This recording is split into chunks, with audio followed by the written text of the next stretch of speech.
How do we track rice accurately? Let's settle this once and for all.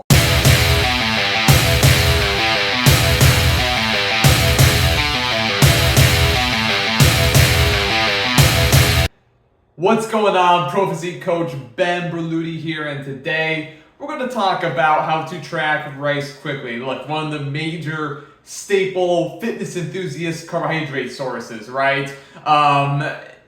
How do you track it accurately? Because this question comes up a lot. Now, I do cover this topic and a wide variety of other topics when it comes to tracking nutrition just in general in a lot more depth on my nutritional basics series here on YouTube. So you can click over here to check it out.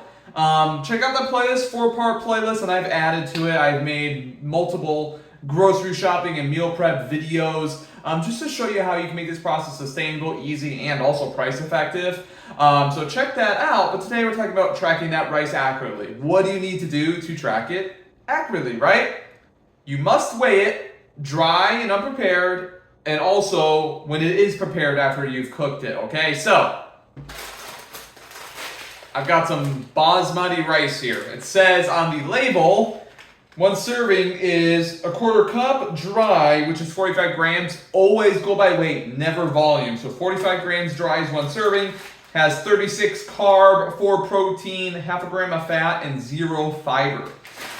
I have a rice cooker, so that's what I make my rice with.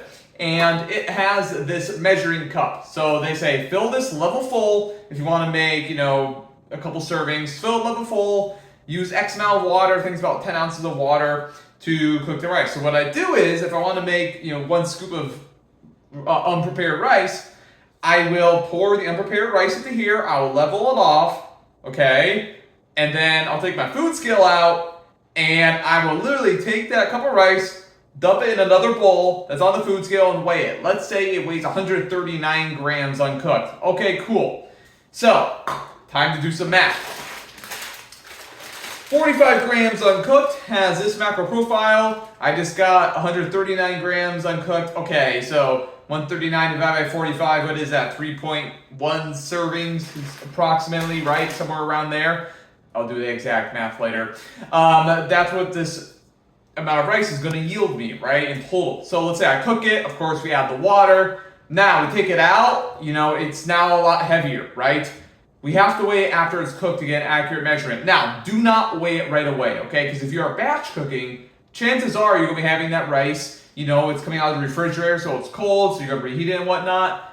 Let it cool down for a while, okay? So I'll take it out, put it in a bowl, let it cool down, okay? Then once it has done that, I will weigh it again, okay? I'll put it on my scale, pour it in that bowl, and go, oh, okay, with the water, it weighs heavier now. Like the last batch I made, which was one of these, it weighed 340 grams after I cooked it, okay, and had let it sit, okay? So it's still 3.1 servings, right? So now it's a matter of doing math again, right? Division. 340 cooked, for our specific example here, right? 340 cooked divided by 3.1 is whatever that is, right? So 110 grams or so of the cooked rice is the equivalent of 1 serving. See, you gotta weigh it before and after, and then you're good to go, okay? Now, I use MyFitnessPal to track my calories. So what I do is I'll just make my own food on MyFitnessPal and go, okay, August 1st, basmati rice batch or something like that. And I'll put in the exact numbers, 340 grams or whatever, or what I determine 1 serving size is, right? I'll make sure the macros line up. I'll put in the carb, fat, protein, and fiber of the food. I don't worry about the sodium and the other minerals and stuff when I'm making my own food. Just keep it simple. Macros and 1 micro of fiber, which white rice doesn't have any fiber, but you get my drift. And I'll just add that into MyFitnessPal, and I'll use that. Next time I make rice, I'll add another food entry into MyFitnessPal, okay, and go from there. It's going to be very similar. Let's say we are doing always 1 cup of the rice. Like, it's going to be very similar in weight, but if you want to track super, super, super accurately, hey, we're making a new batch, okay, it's going to weigh a little bit differently each time. So make your own foods on your tracking app and make sure it's accurate, okay? This way you hit your macros consistently, accurately, and you're good to go. Hope this clears up for you guys. Talk soon.